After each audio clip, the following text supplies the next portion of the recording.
Live from clickorlando.com, this is News 6 at 5:30. This is a News 6 Plus takeover.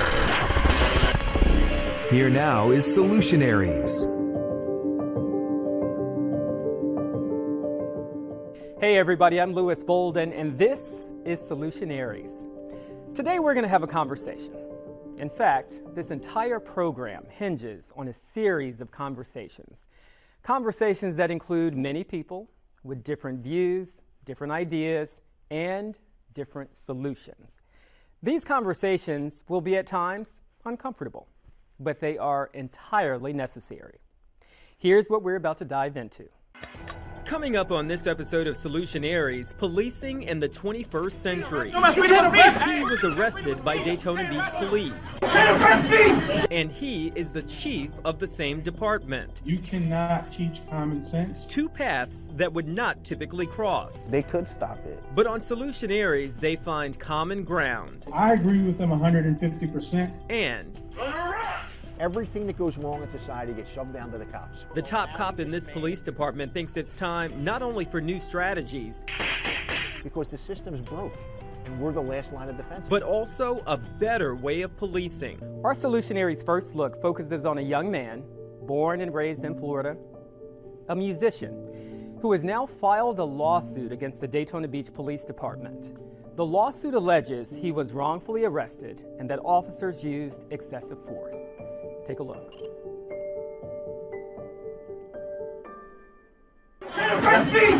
These are Daytona Beach police officers wrestling 24-year-old Joe Wilcox to the floor inside a Daytona Beach pizza shop. One officer sits on his back and handcuffs him, while another places a taser to the back of his head. You can hear Wilcox yelling. You can't arrest me! I thought it was a pistol, and all I knew was there was a weapon to my head, and at any moment, if he felt like it, there goes my life. It was a crowded Saturday night on Daytona Beach in June of 2019. As the bars closed, police started trying to get the crowd to disperse. Wilcox and his friends were among many waiting to get into a pizza shop when Wilcox says Officer Jerome Hassel asked them to leave. So I told the officer, but we're paying customers. You know, it's not like we're just loitering around here. According to the arrest report, Hassel checked with the manager, and the manager stated that yes, Wilcox and his friends could stay. As Hassel was about to leave, Wilcox began to use profanity, according to the report. The video starts when Officer Hassel approaches Wilcox again, asking what he said. For that? Yes, what'd you say? Out of here! You can't arrest me! You can't arrest me! Wilcox was arrested that night for disorderly conduct and resisting arrest. But months later, a judge dismissed both charges, writing, "The defendant's words were rude and offensive, but are constitutionally protected free speech." The arrestee had the total power to prevent what occurred. Mike Scudero is the executive director of the Coastal Florida Police Benevolent Association and represented the officers involved in the case. He says the officer arrested Wilcox not because Wilcox cursed at the officer, but because the officer believed Wilcox's language could have incited a riot. He also points out that Daytona Beach PD exonerated the officers. Based on the outcome of the internal investigation, he was found to have acted within policy on that. Do you not believe that that is at all excessive? No, I don't think it's excessive at all. Had he just cooperated when he was told to put his hands behind his back, they don't go to the ground. Wilcox says the lawsuit is about justice. I'm ready to see true justice. You know, I'm ready to see the justice system not fail. An encounter like the one Wilcox experienced can forever change a person's perception of law enforcement. We originally interviewed him in January of 2021. We checked back in with him and asked how he feels about police after that encounter. We also asked what goes through his mind anytime a person of color is killed by an officer. Anger, pain, sadness. Like, it could be me. I've always felt like it could be me. You know what I mean? Even when I was a child, I felt like it could be me. But it does feel like with the police, we haven't gotten anywhere. We're still where we had years ago. We're still getting murdered on the street.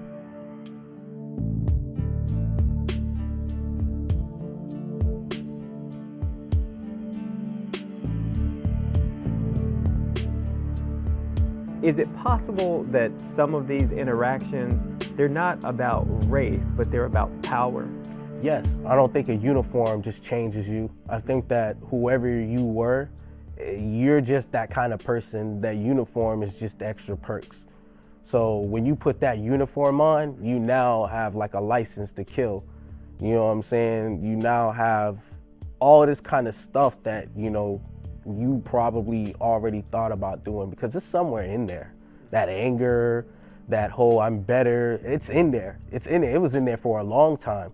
But just having that kind of power just really just opens it up. Like before, it's like a closed gate and you know you can't go through it. But now, since you got a uniform, you know, I got the power to do things. I got the power to put people away. I got the power to kill and possibly get away with it. Most of the time get away with it. There is no punishment for them. For me, police officers are just a big gang, a legal one.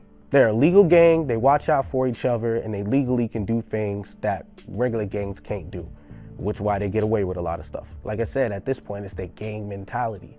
It's that, you know, watch out for your homie, you know what I'm saying? Don't snitch, cover it up, you know what I'm saying? Like I said, it's more so watching out for your homie. You trust him with your life. And if y'all both power tripping, you're both gonna trust each other to clean up each other's messes. This show is about solutions. Could one of the solutions be other officers saying, it could. That's enough? It could. To one of their own. It really could. They could stop it. They could say, hey man, you go over there, bro, I'm gonna handle this. I'm in a calmer state, I can take this.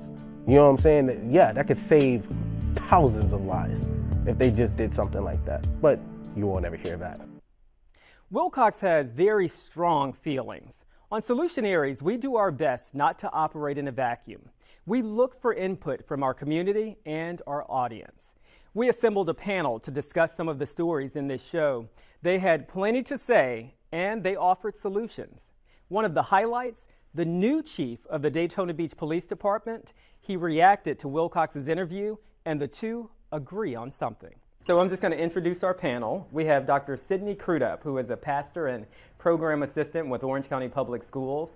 We have Avi Tado, who is a local performer and News 6 viewer.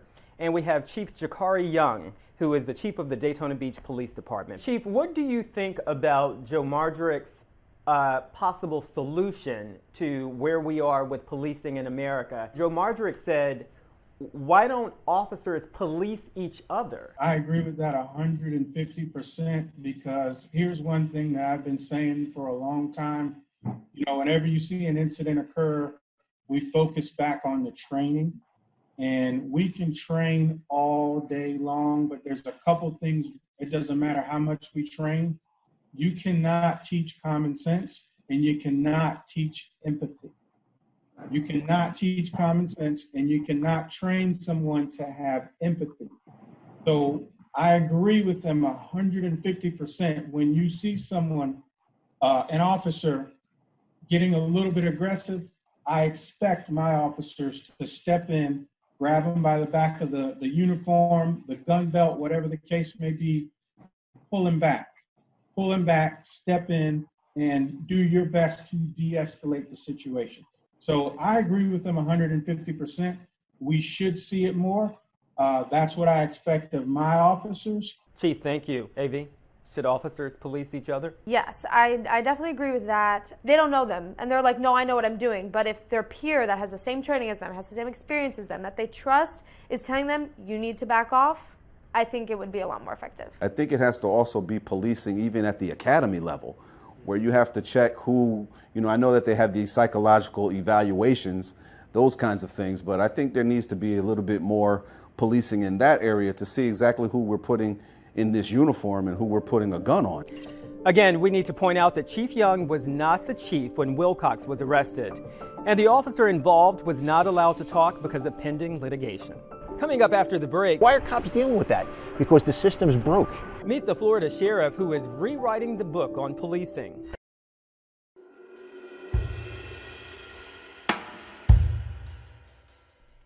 Problems will always exist, but this show looks for solutions. I'm Louis Bolden.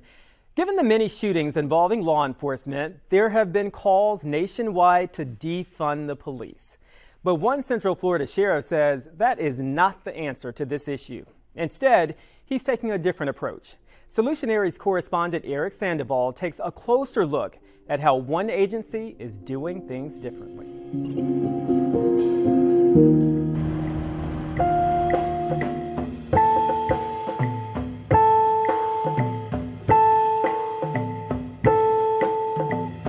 This is Volusia County, Florida, home of the Daytona International Speedway, one of the world's most famous beaches, and a local lawman who is not so quietly making some big changes to a not so small-sized county. Sheriff Mike Chitwood is the man who's in charge of law enforcement around here. He has a career that has spanned decades. He's an outspoken man, a man who doesn't hold back.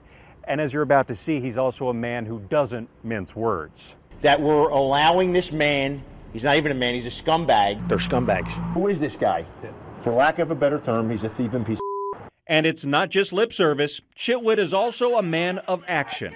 Sheriff, get back! This is Chitwood at the scene of an armed carjacking in 2019. Get a shield! Who's got a shield? Right in the middle of it with his deputies, without a bulletproof vest. Chitwood says he knows people look to him and his office to help solve a lot of their problems.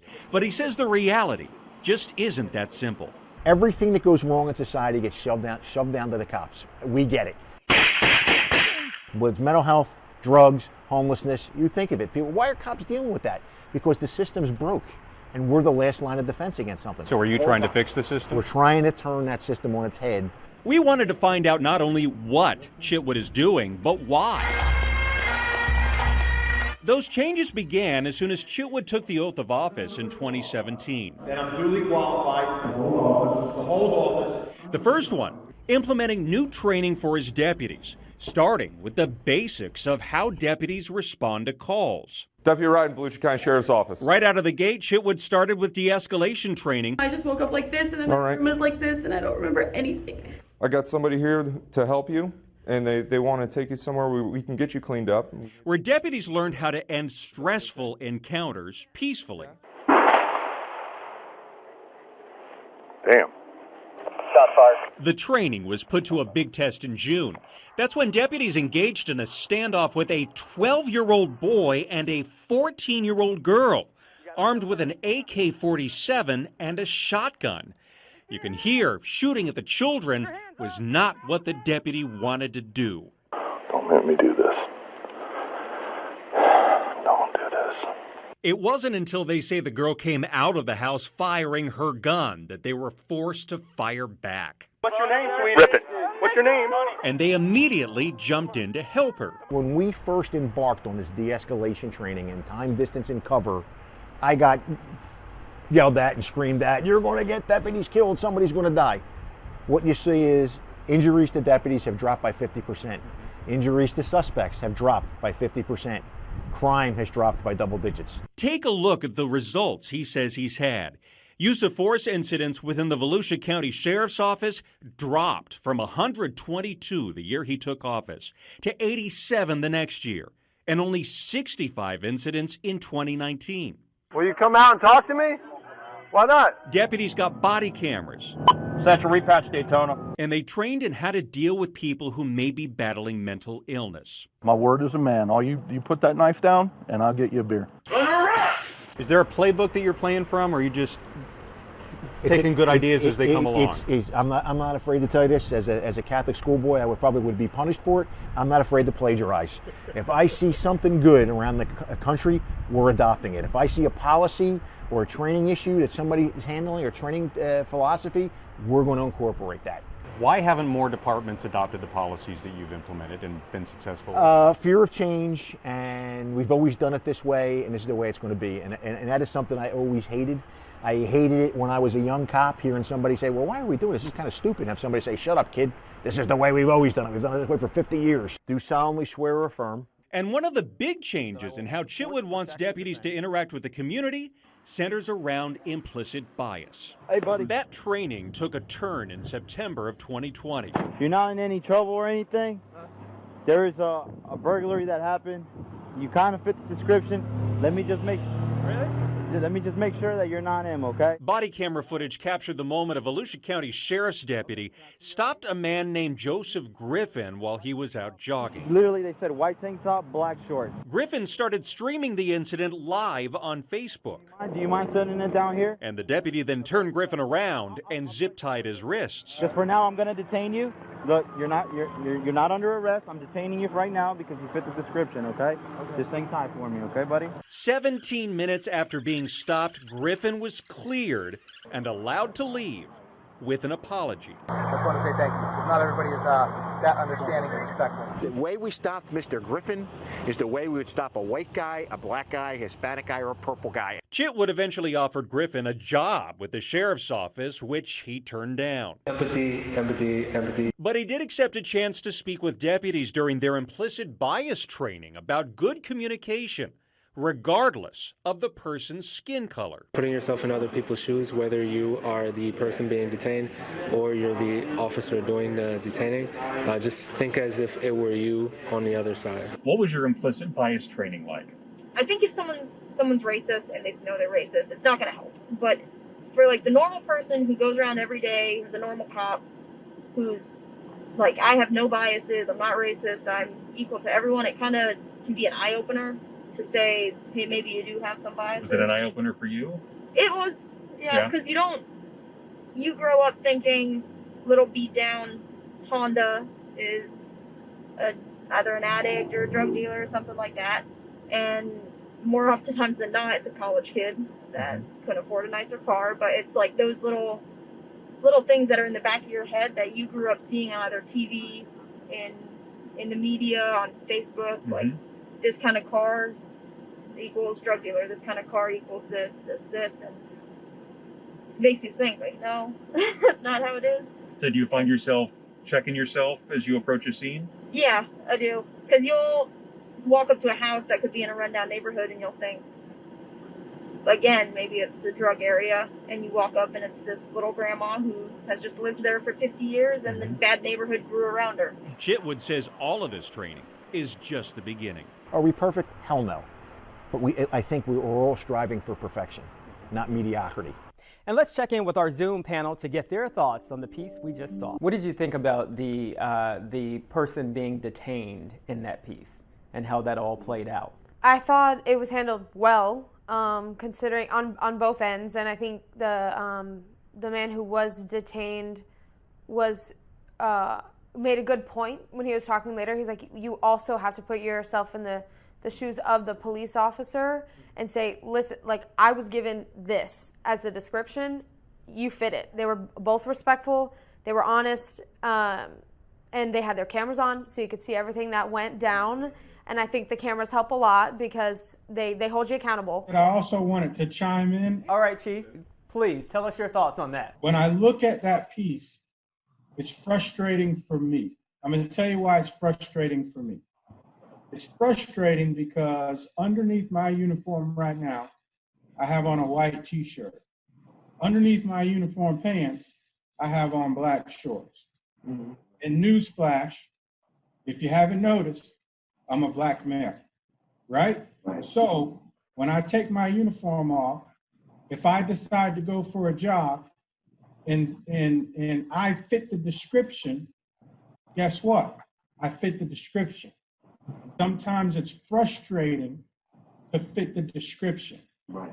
That's why the way those deputies treated him, it was so important, because even though he was completely cooperative, because it was the empathy that they showed him. And even when he went in the train, he said it. He said empathy, empathy, empathy. Empathy and communication can completely change the dynamics of the contact. I just want to say thank you to our panelists for taking the time to be with us and being so open and honest about their experiences. And thank you for watching. You can learn more about policing in America on News 6 Plus.